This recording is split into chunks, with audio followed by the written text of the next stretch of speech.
자, 그다음 돈을 끌어들이는 사람, 돈을 밀어내는 사람에 대해서 이제 설명하는 컬럼을 쓰셨는데 그 차이는 뭘까요? 그래서 제가 보니까 뭐 부자가 되는 이유들은 뭐 여러 가지가 있습니다. 뭐 상속을 받은 분들도 있고 운을 때문에 받는 분들도 있는데, 자, 비슷한 급여나 비슷한 소득을 가지고 생활을 했는데 시간이 지나다 보니까 자산도 그렇고 하고 있는 일도 그렇고 뭐 이렇게 차이가 많이 나더라. 그게 왜 그럴까라고 했을 때 이 세 가지가 되게 작용을 하는 것 같다라는 생각이 든 거죠. 그래서 첫 번째는 뭐냐면, 돈 이야기를 할 때 돈에 대해서 부정적인 생각을 가지고 있는 분과 긍정적인 생각을 가지고 있는 분들이 있는 것 같아요.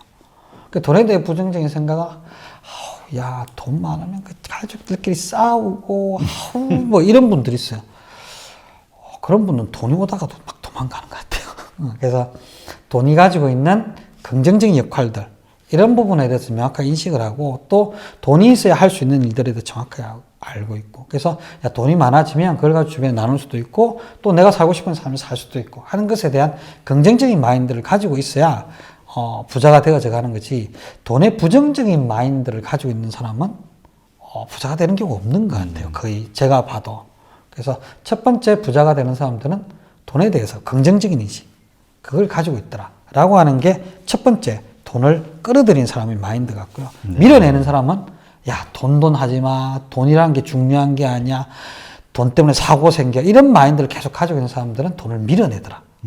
그런 생각들을 제가 이제 상담을 하고 실제로 보면서 그런 판단들을 하게 됐습니다. 그러니까 우리 보통 왜 강한 그 뭐라 그러죠? 열망? 네. 갈망? 이런 게 있어야 이게 잡을 수 있다고 그러잖아요. 그렇죠. 그런 게 필요하다는 얘기죠. 네, 그래서 돈을 가지고 싶어 하고, 되게 비유적으로 얘기하면 돈도 자기 좋아하는 놈 좋아해, 뭐 이런 얘기를. 그러니까 뭔가 그래야 자꾸 관리하고 다루고 뭐 이렇게 되지 않습니까? 근데 돈 오면 그냥 쉽게 써버리고 함부로 해버리고 이런 사람들은 돈 모으기 힘들죠. 버는 것에 승부가 나는 게 아니더라고요, 제가 보니까. 그래서 그런 태도가 참 중요하더라, 장기적으로 영향을 미치더라 라는 게 첫 번째고요. 두 번째 마인드셋은 장기적인 생각을 하느냐 단기적인 생각을 하느냐라는 것 같아요. 그래서 우리가 뭐 제가 다른 칼럼에도 썼지만 금리가 1% 2% 차이 나는 게 1, 2년에는 아무 의미가 없습니다. 근데 10년, 20년 차이 나면 그게 돈 2배를 만들어내고 하는 거거든요. 그래서 장기적인 관점에서 봐야 금리가 조금 높은 것에도 투자를 하고, 그 다음에 돈을 야, 10만 원, 20만 원, 30만 원 그 투자한다고 1년에 300만 원이고 10년에 벌써 3천만 원인데 그게 무슨 인생의 변화를 일으키냐. 그러니까 이런 생각을 하는 부분들이 아니고, 장기적으로 그걸 모았을 때 복리가 되고 복리에 따라 2배가 되고 하는 것들에 대한 생각이 있는 사람과 야, 인생 한 방이지 뭐 이런 사람과 차이가 있는 것 같아요. 그래서 어떻게 그렇게 20년, 30년을 그렇게 꼬박꼬박 저축을 하냐라고 하는 사람들이 나중에 보니까 캐시를 가지고 있는 거예요. 그게 이제 두 번째 마인드셋인 거고. 세 번째는 지금 시대적인 흐름과 관련된 부분인데, 늘상 돈과 관련된 거, 돈을 찾을 때, 벌 때, 쓸 때 나 중심으로 계속 쓰는 사람이 있고, 그 다음에 벌 때도 나 혼자 어떻게 벌려고 하는 사람이 있지만 벌 때 같이 벌려고 하고, 그 다음에 쓸 때도 같이 모여서 나누면 쓸 줄도 알고 뭐 이런 부분들이 있는데, 그래서 나 중심이냐 우리 중심이냐라고 했을 때 저는 이제 우리 중심적인 사고를 가지고 있는 사람들이 지금은 이제 점점 돈을 버는 사람들이 많아지는 것 같아요. 이거 얘기하면 무슨 공자님 말씀하고 있냐. 뭐 내가 열심히 일해서 돈을 벌어야지. 어떻게 우리가, 그러니까 여럿이 함께 돈을 벌 수 있게 할 수 있을까? 저는 제가 이런 얘기를 그냥 뭐 공자님 말씀처럼 하는 건 아니고, 제가 한 3년 동안 그 역삼동에서 베나체라고 하는 프로그램을, 그 강연 프로그램 운영했거든요. 수요 베나체라고 하는 거. 지금은 좀 쉬고 있는데, 매주 수요일마다 배우고 나누고 채우는 시간, 뭐 이래서 강연 프로그램 운영을 했습니다. 거기에 보면 아주 젊은 친구들을 제가 강사로 모셨던 분들이 있어요. 그러니까 이분들이 뭐 엄청난 학벌이 좋거나 좋은 직장에 있거나 막 이런 분들이 아니고, 자기가 정말 좋아하는 걸로 승부를 해서 경제적으로, 사회적으로 아주 성공해 나가는 젊은 친구들이 있습니다. 그래서 제가 이 친구들을 보면요, 특징이 정말 주변 사람들한테 잘해요. 주변 사람들 잘하고 함께 무언가를 엮어나갈 때 약간 손해보는 듯하지만 남들 도와주려고 하고 근데 이런 마인드가 그대로 부메랑으로 오는 것들 저는 많이 봤습니다. 그런 친구들이 동년배에 비해서 엄청나게 경제적으로 성공하는 것들도 많이 봤고요. 물론 독하게 해서 성공한 사람들도 있을 겁니다. 그런데 내가 가지고 있는 것의 이 능력, 다른 사람이 가지고 있는 이 능력 차이 가지고 성공하는 시대가 이제 저는 지나가는 것 같아요. 개별적인 능력 차이는 뭐 계산은 AI들이 훨씬 더 잘하고요. 의사들도 이제는 그 병 판독 이런 거 MRI 찍고 이런 거 판독하는 거는 왓슨이 훨씬 더 잘할 겁니다. 근데 사람은 소통하고 공감하고 이러면서 만들어가는 것에서 승부가 날 것 같은데 그런 측면에서 제가 나 중심이냐 우리 중심 이런 얘기를 자꾸 하거든요. 이 얘기가 그냥 제 양반 맨날 뭐 이런 얘기 하실 수 있는데 그 기브 앤 테이크란 그 애덤 그랜트가 지은 그 책을 봐도 그런 얘기도 쭉 나와요. 이 천재 같은 친구가 사람을 기브와 매치와 테이크로 나눠서 베풀고 손해보면서 왠지 그렇게 했던 사람들이 어떻게 사회에 성공해 나가는지를 쫙 이렇게 분석을 해놨는데 그런 것들을 보고 제가 실제 젊은 친구들의 사례를 보면서 자꾸 이런 얘기를 하게 됩니다. 그리고 그게 저는 실제라고 생각하고 지금 4.0 시대에 성공하는 역량은 공감과 소통 역량 뭐 이런 얘기들을 그 대학에 계신 교수님들 많이 하시거든요. 그런 측면에서 이런 걸 좀 보시면 좋겠다. 그러면 돈을 끌어들이는 마음은 나무를 심고 키우는 마음과 비슷하다라고 네. 말하셨는데 네. 이유는 왜 그럴까요? 그래서 이제 혼자 하는 게 아니고 나무를 키워서 그 나무에 있는 열매를 같이 맛보고 나누고 이런 마음들. 그래서 그게 그렇게 하려면 좀 장기적인 마음이 있어야 되죠. 장기적인 마음이 있고 이걸 하다 보면 뭐 나무가 금방 죽을지도 몰라 태풍이 불면 어떻게 되지 이런 게 아니고 꾸준하게 나무를 잘 가꾸면 나중에는 좋은 열매를 맺을 거냐는 긍정적인 마인드도 필요할 거고 그 다음에 나도 중요하지만 같이 살려고 하는 마음도 중요할 거고 그러니까 이런 마음들을 가지고 나무를 하나씩 심어 나가는 그런 마음들 숲을 만들어가는 그런 마음들 이런 마음을 가지고 돈을 보면 1년 2년에는 부자가 되지 않을 수 있지만 작년보다 조금 더 부자가 되고 또 2021년에는 2020년보다 조금 더 부자가 되면서 이렇게 인생이 이렇게 되는 게 많은 것 같아요. 이렇게 보면 제가 항상 이런 표현을 쓰는데 요렇게 차이를 내는 것 같아요. 처음에는 이 차이라는 게 아무 의미가 없는 것 같은데 달리와 복리가 차이 나듯이 이렇게 차이를 내는 것 그런 게 나무를 심는 마음으로 장기적이고 긍정적으로 함께 그런 마음이 아닐까라는 생각을 저는 계속 하고 저도 그렇게 성공 모델을 만들고 싶고 또 그런 모델들을 자꾸 소개하고 싶고 그렇습니다. 네, 그렇군요. 다음 칼럼을 보니까 그 봉사를 하니까 면역 항체의 수치가 급상승이 됐다. 위이코노미의 시작이다라는 주제로 나눔에 대해서 이제 이야기를 하셨더라고요. 나눔이라는 건 어떤 겁니까? 나눔이라는 거는 뭐 1차적으로는 우리가 가진 돈을 나누는 것일 수도 있고 그다음에 재능을 나누는 것일 수도 있고 시간과 에너지를 나누는 것일 수도 있는데 조금 생각해서 뭐 돈을 나눈다라고 생각을 하면 그래서 우리가 가지고 있는 돈을 뭐 좀 어려운 상황이 된 사람들한테 돈을 나눠주는 게 있고 그 다음에 좀 공적으로 그죠 뭐 예를 들어서 어디에서 태풍이 불어서 그 지역이 우리나라도 좋고 또 해외도 좋습니다. 그런 일들이 있을 때 거기에 이제 기부를 하거나 IT 지진 같은 경우 되게 크지 않습니까? 그렇죠. 아직도 회복가 못 되고 있다는데 그런 데들에 뭐 기부하고 이런 것들이 나눔이 되겠죠. 네.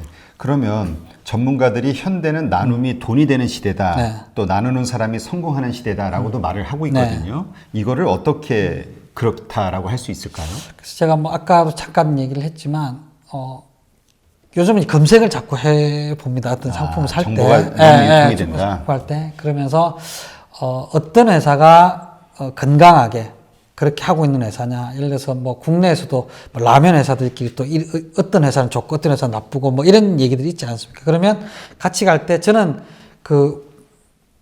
약간 그러니까 나쁜 평판을 받는 그 회사 라면을 안 사고 좋은 회사 평판을 라면만 사거든요. 그러니까 저 같은 사람이 몇 분인지는 잘 모르겠어요. 하여튼 저희 집안에서는 그렇게 하고 저희 아들들도 그렇게 하고 이제 그런 사람들이 많아지면 착한 일을 하고 하는 기업들이 더 돈을 벌게 되겠죠.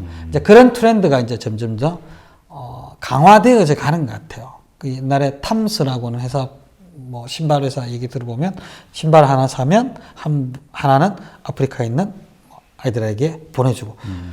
그 어떻게 보면 말도 안 되는 것 같은데 사람들이 그걸 사잖아요. 그죠? 그렇죠. 그다음에 뭐 공정무역 커피를 사는 것도 마찬가지고 윤리적 소비.